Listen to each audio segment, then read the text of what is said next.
The era of the internet, when we have the entire world at our fingertips and generosity is frequently praised as the highest virtue. However, have you ever stopped to think about the possible drawbacks of being overly charitable? Yes, it seems ridiculous, don't you think? But bear with me, fellow Stoic. In our contemporary pursuit of being the most compassionate version of ourselves, we may have forgotten a lesson from the ancients. As you can see, the Stoics, those sage old dudes from classical Greece and Rome, had some insightful things to say regarding the proper proportion of virtues. They would say, remain strong but focus on virtue. Furthermore, although generosity is unquestionably a virtue like all good things, it may be overdone. Friends, sometimes being overly giving can backfire in unexpected ways. Now, let's go on a journey together before you raise an eyebrow and believe I've lost my mind. An exploration of 8 surprising ways that an abundance of kindness could potentially trip us up. We'll delve deeply into the Stoic teachings, taking inspiration from the writings of renowned figures such as Seneca, Epictetus, and Marcus Aurelius. I also want to push you to think back on your own deeds of kindness as we proceed. Do they remain in balance all the time, or have you ever tipped the scales, as many of us have? Give that alert bell a good ring and subscribe if you're new here and this sounds like a journey you're excited to take on. I defy you to try. We'll work together to discover the perfect balance between virtue and excess as we negotiate the complex dance of it. Join me, fellow seekers of knowledge, as we explore the unanticipated dangers of being too kind, since sometimes the most important teachings come from the most unlikely sources. 1. Taking on excessively. Have we not all been there before? Someone reveals they're moving this next weekend when you're at a friend's get-together. Your hand suddenly up saying, I'll help. However, you already have a ton of work on your plate. The Stoics advocated living in harmony with nature, which entails being aware of our own limitations. Being overly committed means not just overstretching yourself, but also not being loyal to oneself. Consider life as a teacup, with each pledge and commitment representing a drop of tea. If you add too much, it will overflow and become messy. Know the size of your cup, the Stoics would advise.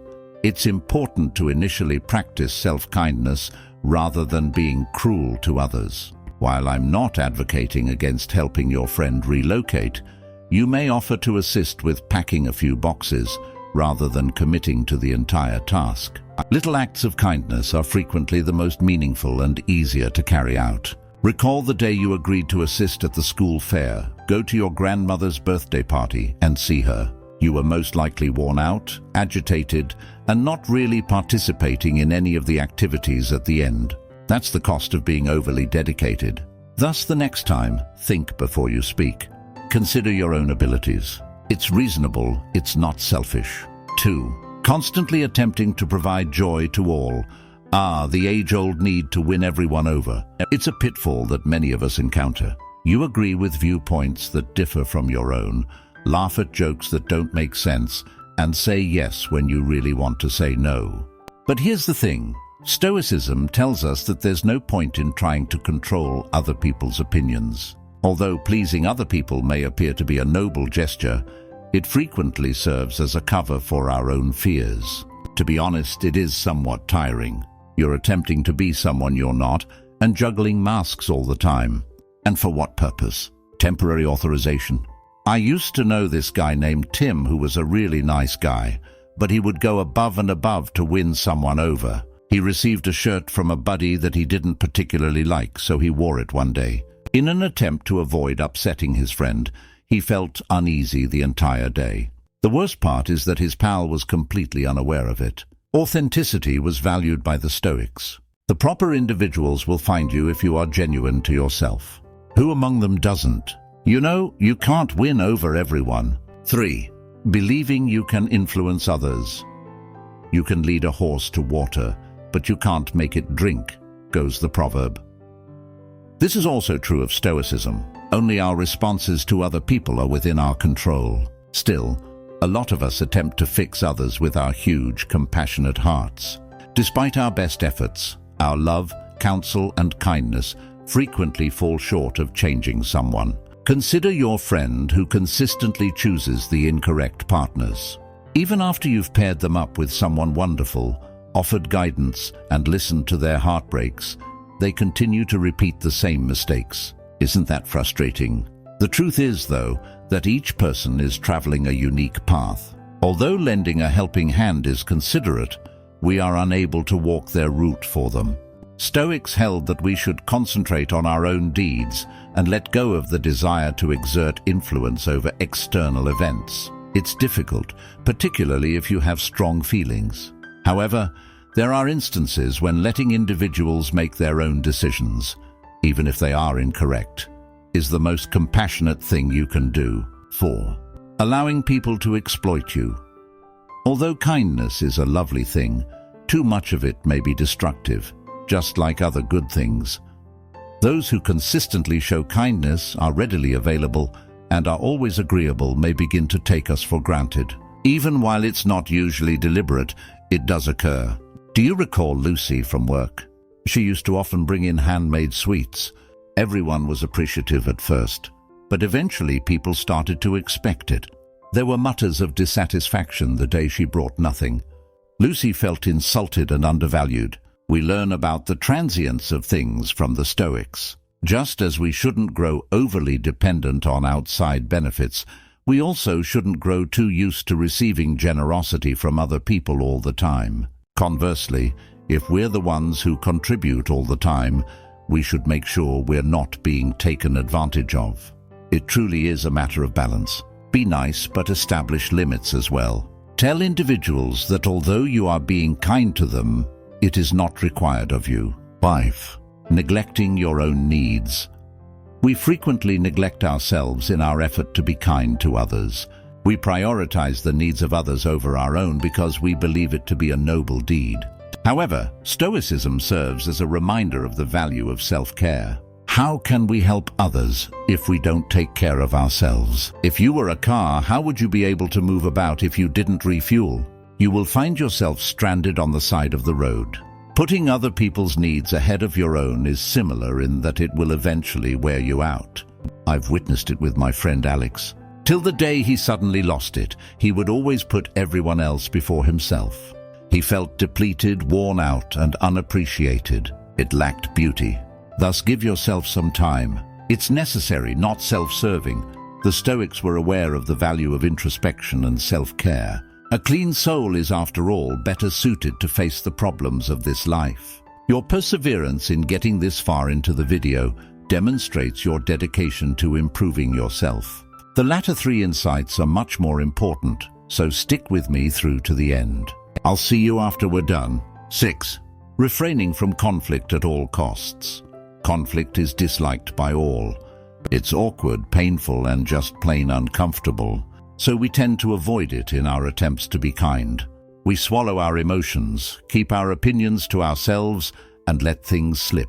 However, Stoicism reminds us that confrontation isn't always essential. While avoiding confrontation can appear nice at first, it can eventually cause more serious problems.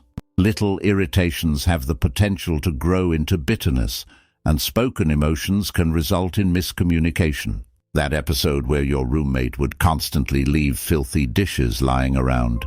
You thought it would be nice to clean up after them, so you did so rather than dealing with it. But eventually your frustration mounted, and one day you lost it over a little thing. The Stoics supported taking on obstacles head-on. It's important to resolve conflicts before they become bigger ones rather than starting arguments. In the long run, it's more compassionate toward you and other people. 7. Overindulging in giving. Being generous is a virtue, but as with all virtues, it has its limits. Sometimes, in an attempt to be kind, we give more than we can manage, whether it be in terms of money, time, or resources. Furthermore, even when the goal is good, the results could not be favorable. Consider it this way: you will ultimately run out of money if you continuously depleting your savings to assist others. How then can you assist anyone? The Stoics were advocates of restraint. It all comes down to striking a balance between giving and holding on. I used to know a woman named Sarah who was always lending friends money. It was fantastic to be able to help. But as time went on, she discovered that her finances were tight. Moreover, the people she had helped were nowhere to be seen when she needed assistance. It's a hard but necessary lesson. Be giving yet prudent as well. Prioritize taking care of yourself before assisting others. It's important to be sustainable rather than frugal. 8. Needing acceptance from others. The internet era has changed how we understand and demonstrate kindness. Even though many people post their nice deeds online, it's important to consider why we do things. Do our actions stem from true compassion, or are they motivated by a need for approval? Waste no more time arguing about what a good man should be, stated Marcus Aurelius. Unite. This age-old adage serves as a reminder that genuine goodness comes from deeds, not from praise. Others can be inspired by our activities, but it's important to make sure our motives stay pure. Kindness loses its authenticity when it turns into a transaction. The Stoics taught us to consider the inherent worth of our deeds rather than looking for approval from others. When we act morally for its own sake, we are embracing the real meaning of virtue. There you have it, the crooked path of kindness, full of unanticipated detours. Who would have guessed? It's simple to overlook the timeless wisdom of the Stoics in our world of likes, shares, and never-ending scrolling. However, as we've seen, their lessons hold true even now, decades later. Now, fellow Stoics, let me ask you to share your ideas in the comments section below as we stand at the nexus of contemplation and action. Have you ever let yourself be sucked into an overly generous web? Your personal tales serve as the stars that brighten our Stoic community, enlightening and encouraging other journeyers along the way. And why not give someone a little love if you've enjoyed our short adventure today? Press the like button, subscribe, and don't overlook the alert. We wouldn't want you to miss our upcoming video, would we? So until we meet again, always remember to be wise, kind, and true to who you are. Choose any of the videos that open on your screen to see more Stoic wisdom videos. Salutations.